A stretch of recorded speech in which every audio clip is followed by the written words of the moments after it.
نحمده ونصلي على رسوله الكريم أما بعد فأعوذ بالله من الشيطان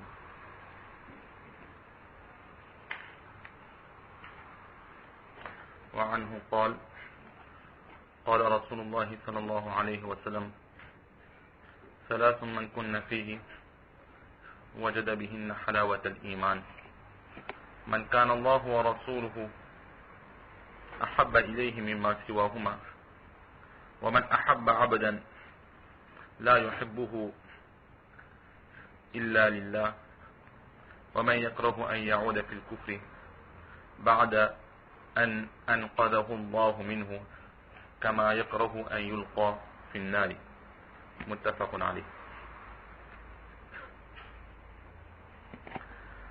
Et de lui-même, il dit que le prophète sallallahu alayhi wa sallam dit en ce sens que celui qui va trouver ces trois en lui, il goûtera à la saveur de la foi. Celui pour qui Allah et son prophète sallallahu alayhi wa sallam ont plus de place de son cœur qu'autre à part ces deux-là. Et c'est lui qui aime un serviteur, mais il ne l'aime que pour Allah. Et celui qui déteste retourner dans l'infidélité, une fois que Allah l'ait sauvé de cette infidélité, exactement comme celui qui déteste d'être jeté dans le feu. La dernière fois,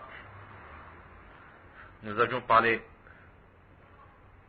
de l'amour qu'il était nécessaire d'avoir pour le saint prophète sallallahu alayhi wa sallam afin d'avoir une foi, un iman complet.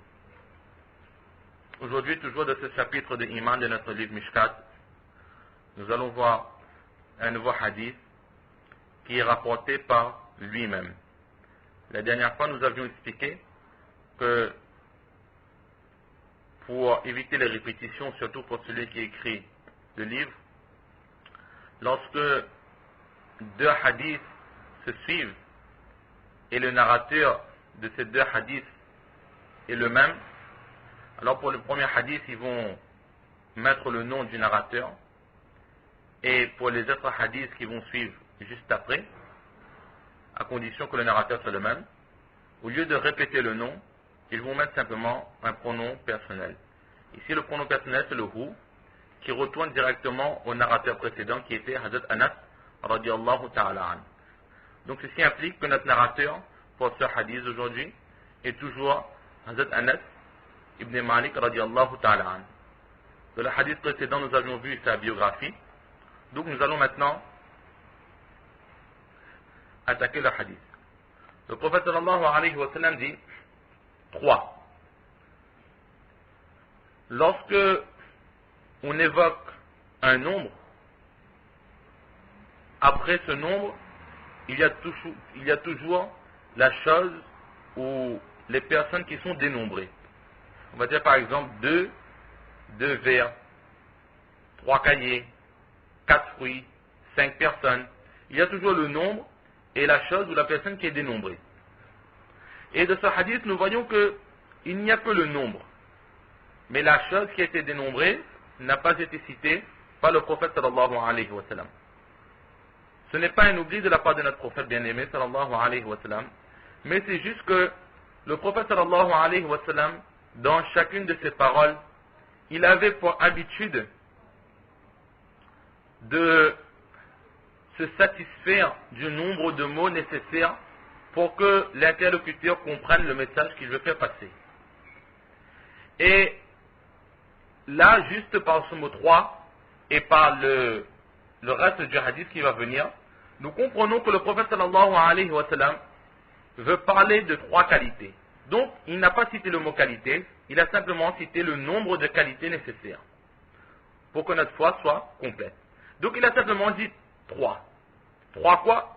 Alors là, les explicateurs de hadith, les muhaddithines, ils expliquent, ils disent que 3, il a supprimé le mot, ou bien 3 qualités, ou bien 3 modes de vie, ou 3 actions, ou plutôt 3 qualités est le plus approprié. 3 qualités. Quelle est la particularité de ces 3 qualités? Man kunna fihi wajada bihinna halawat al-iman. La personne qui retrouvera en elle ces 3 qualités-là, alors elle aura la chance de pouvoir goûter à la saveur, la douceur du iman, de la foi.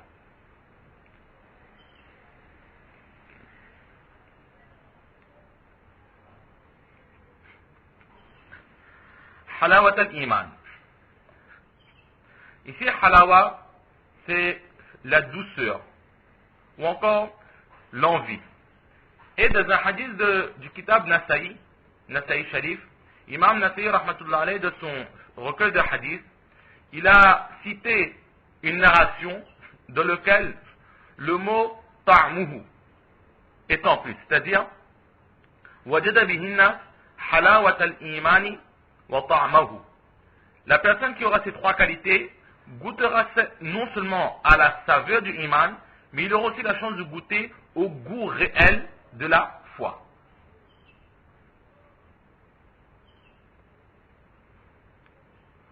Avant de vouloir expliquer vraiment ce que c'est que la saveur du iman, il faut savoir que le prophète sallallahu alayhi wa sallam, il a essayé pour nous expliquer l'importance de ces 3 qualités-là. Il a comparé le iman complet, il a fait une certaine comparaison avec la douceur, avec le bon goût. Pourquoi? Parce que de toutes les choses, de tous nos sens, de tous les sens que l'être humain il a, le sens le plus qui a la capacité de capter le plus de choses, le plus de goût, c'est la langue. La langue, elle a l'aptitude de capter tout ce qui est froid, tout ce qui est chaud, tout ce qui est salé, amer, doux, tout ce qui est dur, tout ce qui est tendre. La langue est un membre qui a cette capacité de détecter énormément de choses, comparé aux autres membres. C'est pour ça que, comme c'est le membre le plus délicat de notre corps, le prophète sallallahu alayhi wa sallam, il a utilisé ce sens-là pour nous expliquer